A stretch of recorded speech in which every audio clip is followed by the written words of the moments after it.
आप लोगों को आज जो यहाँ कष्ट दिया गया है, सबसे पहले तो तमाम पत्रकार बंधुओं का हम दिल की गहराइयों से हम इस्तकबाल करते हैं, आपका आभार प्रकट करते हैं कि आपने बहुमूल्य समय निकाला।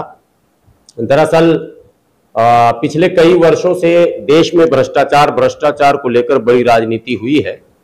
आपने सुना होगा कि महाराष्ट्र की धरती से रालेगन सिद्धि से एक बाबा आए थे, अन्ना हजारे, और वो दिन है और आज का दिन है। भ्रष्टाचार जो है कंटिन्यू चर्चे में है, लेकिन भ्रष्टाचार पर लगाम नहीं लगा। ये बातें इसलिए मैं आपको कह रहा हूं कि उसी महाराष्ट्र में मुंबई महानगर पालिका से सटा हुआ वसई विरार शहर महानगर पालिका है, और वसई विरार शहर जो महानगर पालिका है, वहां दो बातें हैं। एक तो पिछले 3 वर्षों से वहां चुनाव नहीं हुआ, इसलिए जनप्रतिनिधि है ही नहीं। जो भी काम हो रहा वो महाराष्ट्र सरकार की देखरेख में जो नियुक्त होते हैं उनके पदाधिकारी, और वही उसको करते हैं। लेकिन लोग बता रहे हैं कि न केवल भ्रष्टाचार हो रहा, बल्कि भ्रष्टाचार के सारी सीमाओं को लांघा जा रहा खुलेआम, और किसी भी प्रकार से कोई सुनवाई करने को तैयार नहीं है। चाहे आप शिकायत महाराष्ट्र के मुख्यमंत्री से कर ले या किसी से कर ले। पिछले कई महीनों से लगातार शिकायतकर्ता जो है वो आज मौजूद है हमारे बीच। डॉक्टर भरत भूषण वर्मा जी ये बताएंगे अपनी कहानी, और मोहम्मद आरिफ साहब हैं, ये दोनों उसी जगह के हैं। All India human rights association के चेयरमैन आली जनाब डॉक्टर MU दुआ साहब तशरीफ फरमा है, और ये प्रेस कॉन्फ्रेंस जो आज हो रहा है वो all India human rights association, चूंकि ये ह्यूमन राइट्स का वायलेशन है सीधा सीधा। जब किसी के अधिकार का हनन हो रहा हो और खुलेआम जो है लूट हो रहा हो और किसी की सुनवाई ना हो रही हो, तो ऐसे में ह्यूमन राइट्स का मामला बनता है। और इसके लिए अब इसकी कमान जो है ह्यूमन राइट्स एसोसिएशन ने संभाली है। चेयरमैन डॉक्टर MU दुआ साहब मौजूद है, वो भी अपनी बात रखेंगे। लेकिन पहले डॉक्टर भरत भूषण साहब ये बताएंगे कि पूरा मामला है क्या। नमस्ते, मैं डॉक्टर भारत भूषण वर्मा। वसई विरार क्षेत्र में लॉ एंड ऑर्डर सिचुएशन बहुत गंदे तरीके से खराब हो गई है। यहाँ तक कि आप न्यायपालिका में भी अगर आप अविश्वास हो गया है, इतना तक मैं कह सकता हूँ। क्योंकि हम जब जिस क्षेत्र में वहाँ रह रहे हैं, अभी हम पुलिस स्टेशन जाते हैं, हम समझो कोई अत्याचार हमारे ऊपर हो गया, हम न्याय मांगने के लिए पहले कहाँ जाएंगे? पुलिस स्टेशन में। हम जाते हैं, वहाँ पर हमारी फिरियाद ही नहीं लिखी जाती। 1 महीना 2 महीना सालों आप धरने पे धरना करते चले जाइए, फिर आखिर में कभी तो FIR हो जाएगी, लेकिन फिर जांच नहीं होगी। हर चीज़ को प्रभावित कर रहे हैं वहाँ पर। मेरे पास ऐसे सबूतों के अंबार है।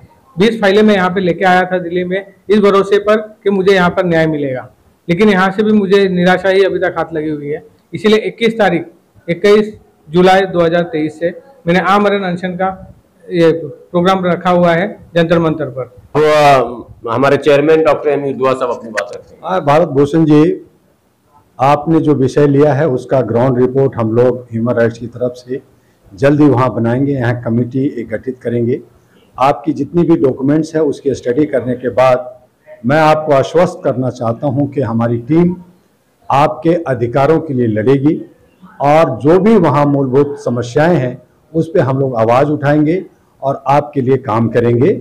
सरकार से आप मांग कर रहे हैं, आप आमरण अनशन कर रहे हैं, करें, लेकिन सरकार गूंगी बहरी है, नहीं सुन रही है। ये जो है सिर्फ चुनाव और सत्ता के खेल में लगी हुई है। तो ऐसी सूरत में हम जल्द ही आपको एक न्याय का रास्ता देंगे, और हमारे साथ हाजी गुलाम सरवर साहब और बहुत सारी टीम है, जो वो सभी लोग एक बार जा करके ग्राउंड रिपोर्ट बना करके आपके साथ खड़े होंगे।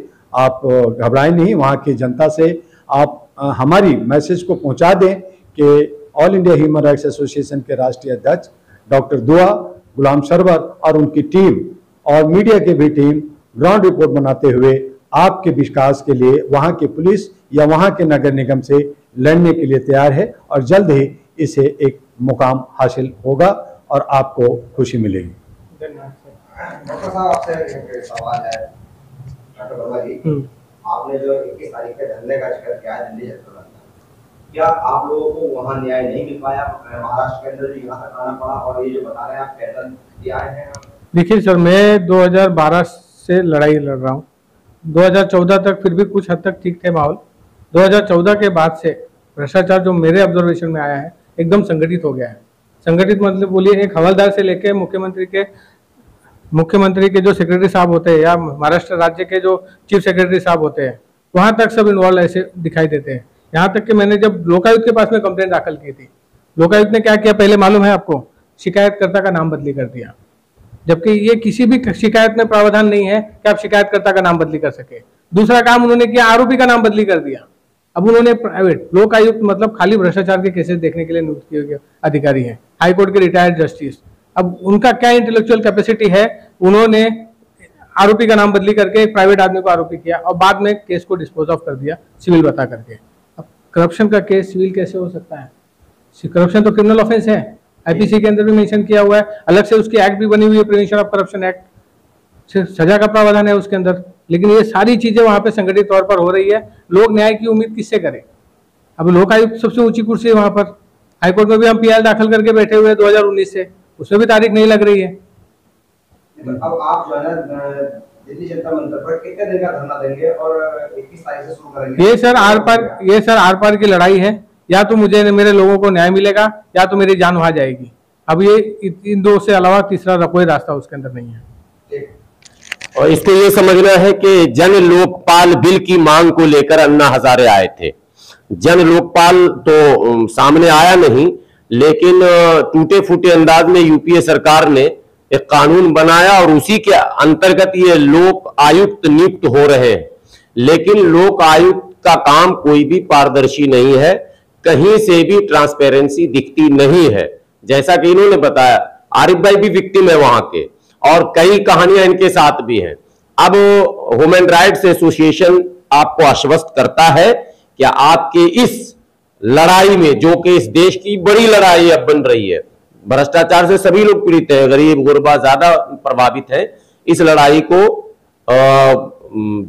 ह्यूमन राइट्स के जो हमारे चेयरमैन हैं, इन्होंने आपको आश्वस्त किया है। पूरी टीम इनके नेतृत्व में आप जिस तरह से लड़ना चाहेंगे, लीगल जो भी वेज होंगे, हमारे जो भी वैधानिक रास्ते होंगे, उस रास्ते को अपनाया जाएगा।